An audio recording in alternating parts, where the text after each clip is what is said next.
Upfront and Outspoken with Bob Williams. If you love the Constitution, man is not free unless government is limited. if you love freedom, As government expands, liberty contracts. if you believe in personal responsibility, if you believe America is still the greatest nation on earth, then get ready for an experience you'll never forget. This is Upfront and Outspoken. Here's your host, Bob Williams. Some folks are born made to wave the flag. Ooh, they're red, white, and blue.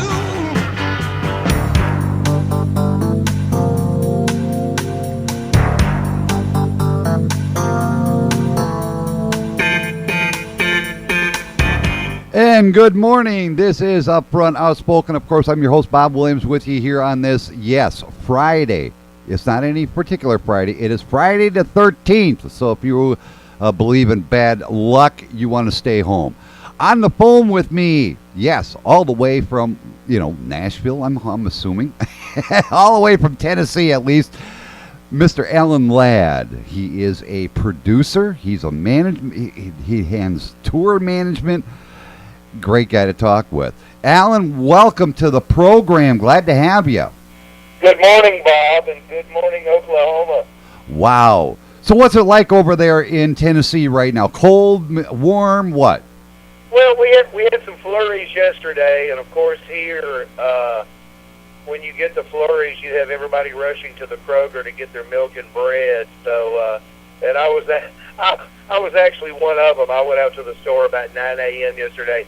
And it was great because when I got there, nobody was there, so I got to take my time, get my groceries, come on back home and get settled in. But, I love it. I love the visual of the flurries when they hit Tennessee. But, we've been pretty lucky on any kind of hard snow. Yeah, at least you're not like Boston or upper New York State. Wow, they don't know where to put it.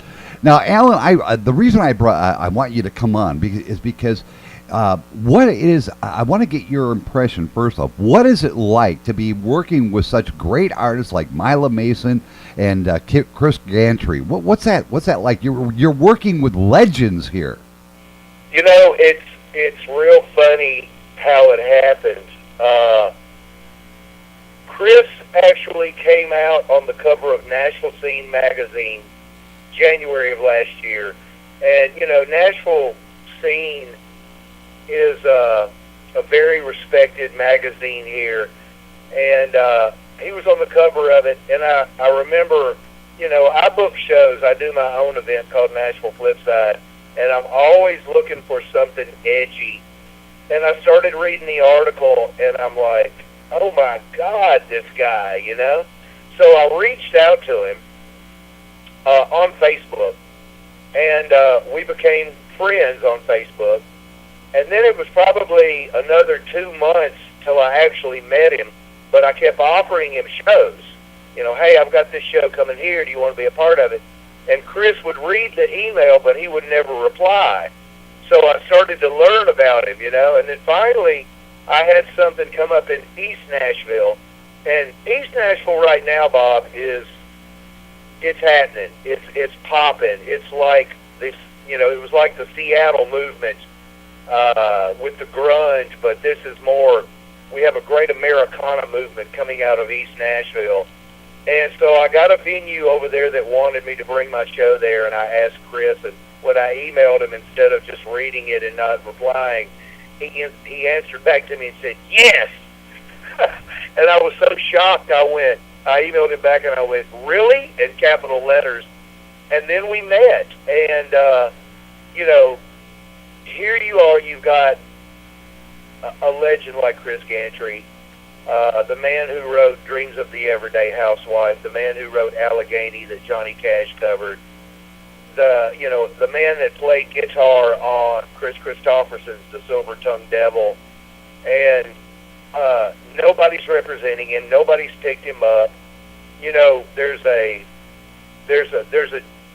saying, kind of a joke, but there's actually a little bit of truth to it. In Nashville, as far as Music Row, if you are seeking an artist development deal with a record label in Nashville, if you're in the womb, you're too old. Oh, jeez. I found You know, I don't You're mean, seeing, go ahead. I don't mean to interrupt you there, but okay. but the thing is you're right about that when you had brought up the fact that if you're in the womb you're too old. You know, artists like Chris Gantry and Mila Mason and others who are in a certain age, beyond a certain age, and I don't know why it is in the music industry. It's getting to be like that. These artists are suddenly shelved. They're terrific artists, fantastic music, but yet for some odd reason, it seems that the main recording companies like Sony and others, they're going to shelve them. They don't want no part of them anymore. But hey, come on. They still got a lot of life. They got some fantastic music still within them. But, they're left to the dogs, so to speak. And, are you finding more and more artists who, like Chris, like Mila, that they've got a fantastic career behind them, but are being totally overlooked by the main record labels? You know what? And I've had this talk with Mila, and I've had this talk with Chris and Tony Mantor of Plateau Music as well. And, it's a new day today. It is social media. And, Mila is a great singer-songwriter. She loves songwriting. She is a storyteller. Chris is a storyteller. And these are people, it's a breed that's dying, if not dead altogether. But you have to reintroduce people like Chris Gantry and Mila Mason to Twitter and to Facebook. And just in the last month, it's coming. I have a saying. It's from the feet up, and basically we're taking artists that were known, that were popular, that sold millions of records, but we're introducing them into a new crowd, and that's a great thing because, like Mila's new single, "Run Like a Girl," it's a great single. I know her old fan base is going to go, awesome, Mila's back. Mila's back on the radio, and we're going to be back on tour. But we're going to meet new fans as well, and that's the key. And with Chris, it's so funny how many young songwriters, especially the young songwriters that were inspired by Johnny Cash and Chris Christopherson and Shel Silverstein, and the list goes on. Young songwriters that were influenced by that genre really click with Chris, because the amazing thing about Chris is Chris can write 20 songs a day, and they're all great. And my biggest frustration, and still, even as I sit here, is looking for a new publishing deal for Chris. His bio speaks for itself. There's no selling this man. There's no sales pitch with Chris Gantry. Look at his bio; it sells itself. And but this is the state that we're in Nashville. But it took me 4 months to get a booking agent for Chris. I reached out to everyone, and Tony Conway of Conway Entertainment was the only guy that reached out to us. And Tony Conway's a legend. He started Farm Aid. He had a big role in the production of The Highwaymen and the touring thereof. And, he does Willie's 4th of July party. And when we came in to meet Tony Conway, Chris and I sat down, and I didn't know these things about Tony Conway. And Tony started out in Buddy Lee Attractions. And I said, Tony, we want to do Farm Aid. We want to do Willie's 4th of July party. And we've got an idea about this Highwaymen thing. And Tony just looked at me and went, no problem. So I'm honored that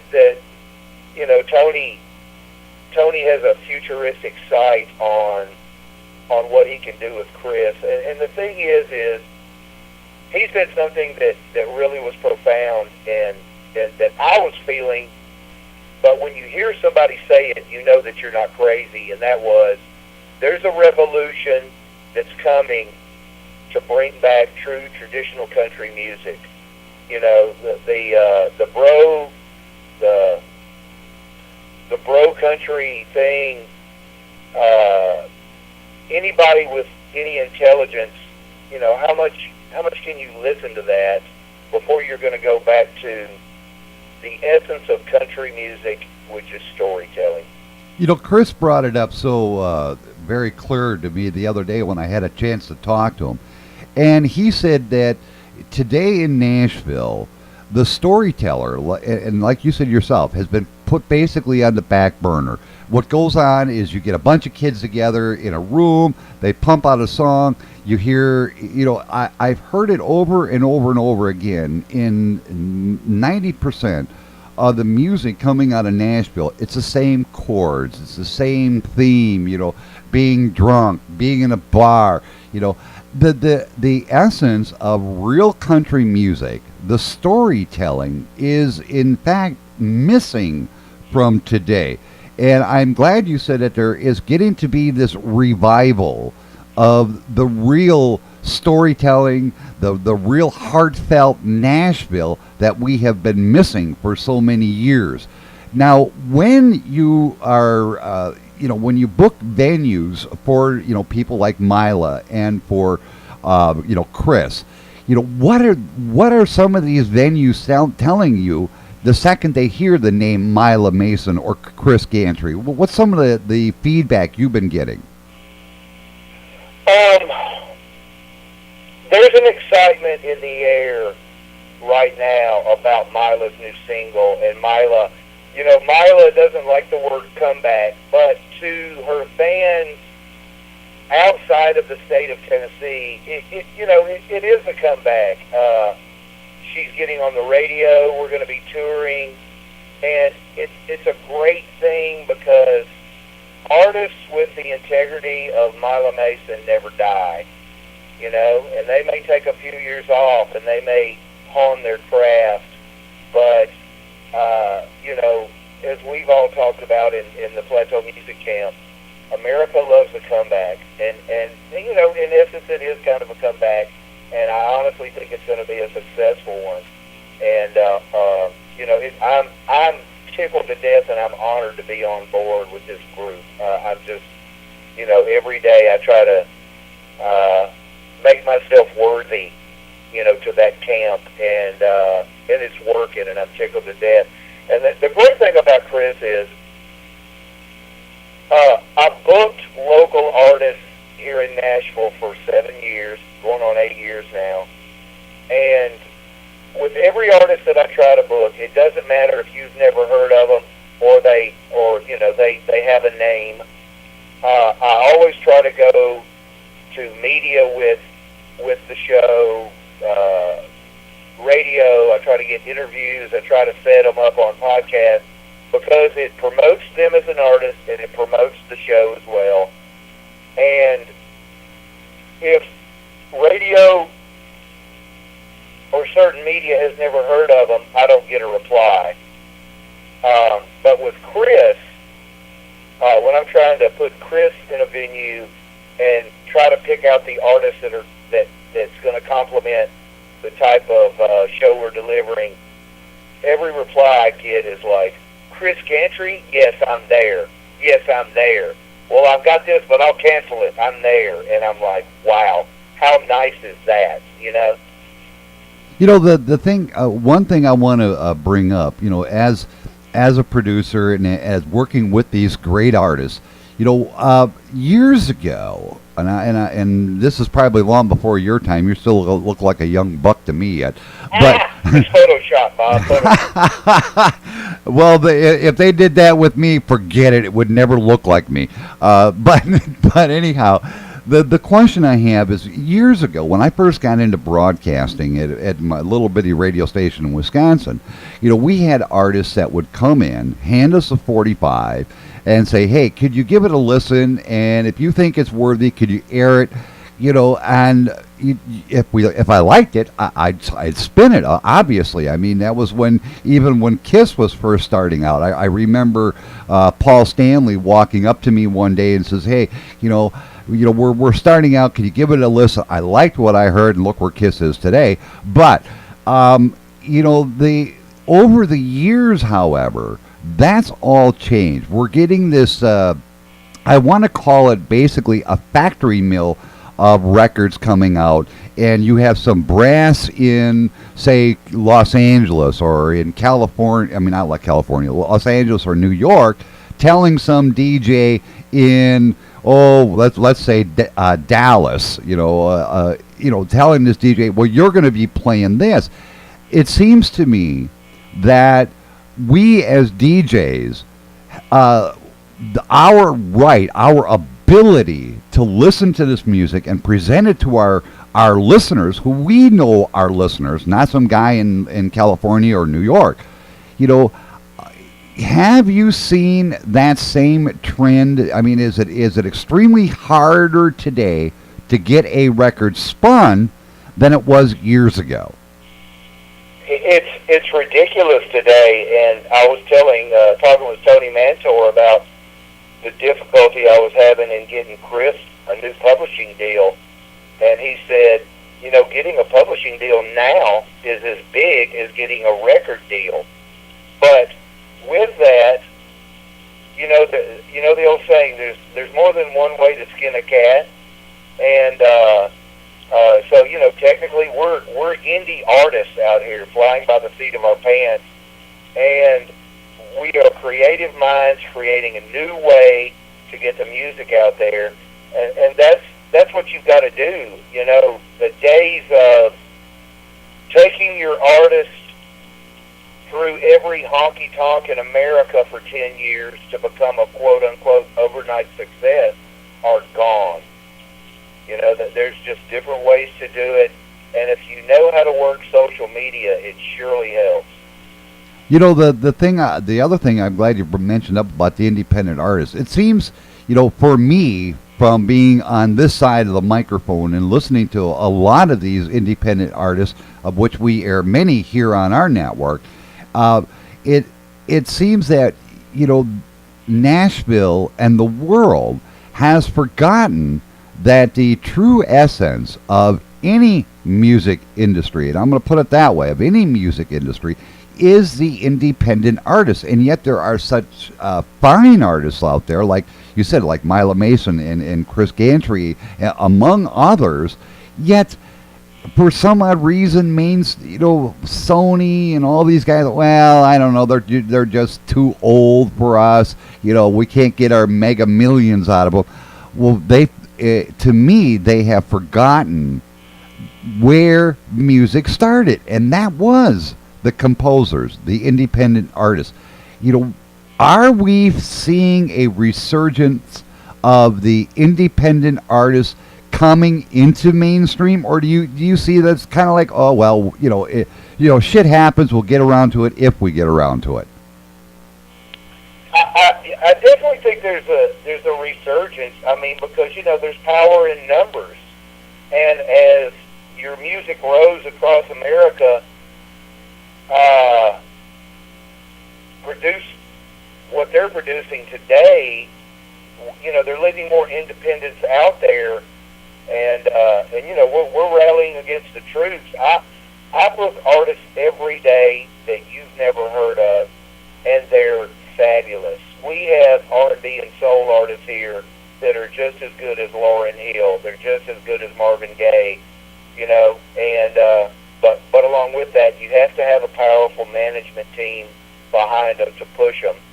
A lot of these artists have gone over to Europe, and they make great marks over in Europe, and then they get back to Nashville, and guess what? You're back in Nashville, And, I mean, look at Sturgill Simpson,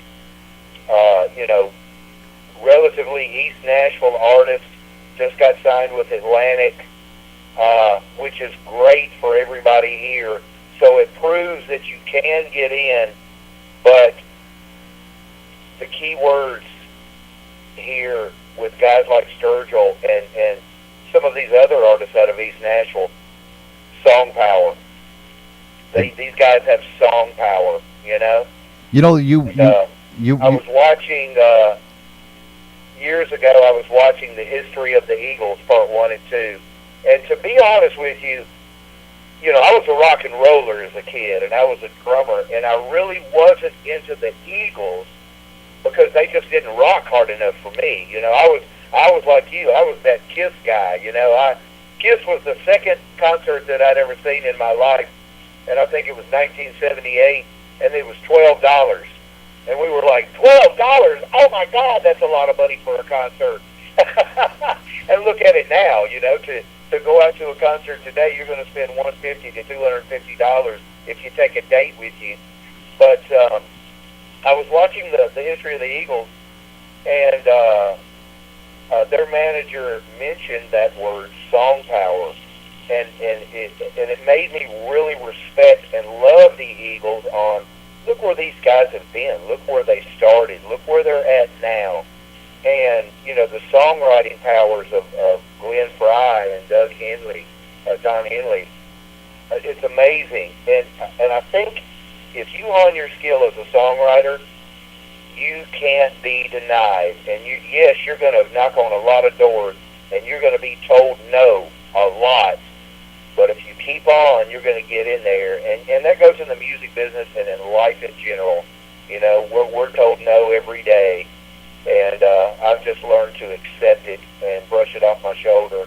And you keep going, You brought up an interesting point earlier about the fact that many of artists that you've worked with, they've had a very high success rate over in Europe. And, one artist in particular that comes to mind with me immediately was Linda Gale Lewis. Now, I'm sure my audience out there, many have no clue who she is. But if you know Jerry Lee Lewis, you know this gal. That is his sister. Now, she and her daughter have made a tremendous impact over there. But like you said, when they come back here to Nashville, there are venues that you mention her name, and it's a given. But in artists in your case, when they come back to Nashville, like you said, so clearly, it's like, okay, who is this guy? But you mentioned their name in Europe, and everybody knows them. Everybody wants to see them. What is it between America and Europe that makes these artists so popular over there, yet here in the United States, who is it? The great thing about Europe, and this now, I'm talking from a perception point of view. I've never been there, and I'm dying to go.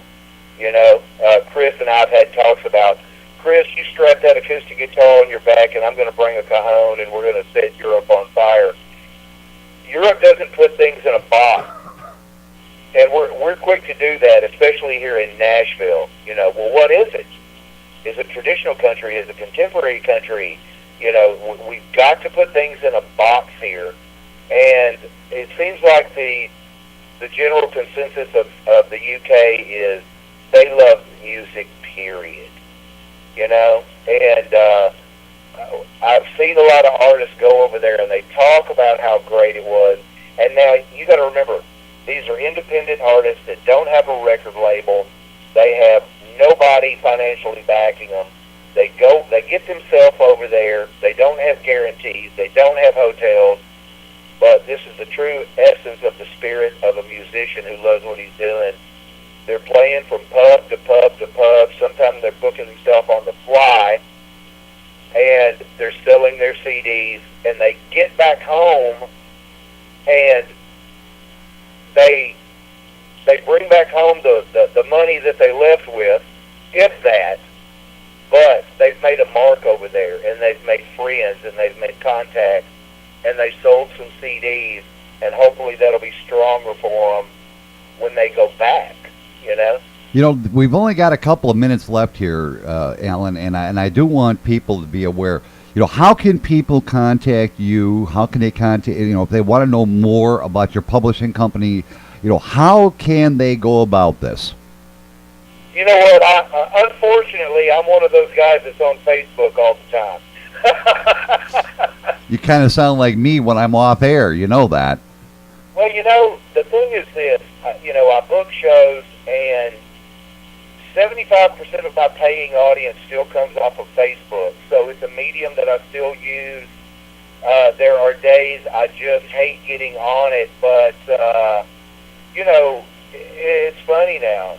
You know, if you're in a club here in Nashville and you meet an artist that you like or that you would consider booking or working with, the first thing you ask them is, are you on Facebook? You know, not what is your phone number, what's your email, are you on Facebook? And, you know, it's a time of day where 90% of the artists that I book, it is through Facebook, but of course I do my research on their body of work and their music and everything and their following.